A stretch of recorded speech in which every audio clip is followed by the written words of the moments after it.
So this slide demonstrates how it is possible for someone to pick up your logon or other private data from the internet if it is not encrypted. So on the left hand side, a small computer is shown. This is the client. Say this is your own personal computer or a laptop in your home, and you are connected to the internet using a DSL connection.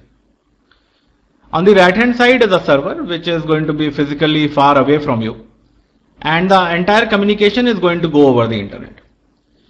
Now what happens when your communication is going over the internet, that it crosses certain points. I'm not going to take the name of them just to make sure that we don't digress from the primary objective.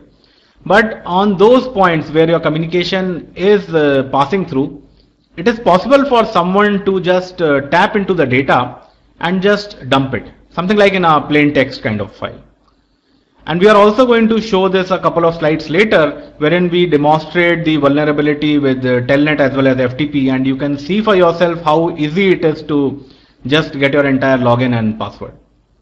So that some person who is known as the man in the middle, he would be sniffing the data of the network. And if your data is not encrypted, then he can see everything. What programs like SSH do is that they actually create what is known as a secure tunnel.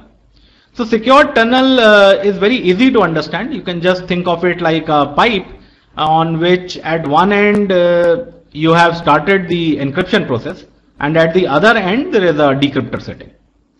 And of course what you encrypt and decrypt with are special keys, and one of the keys you are going to share with the other person who wishes to communicate with you, and this is known as a public key, and the other key is private to you and you are not going to share it with anyone.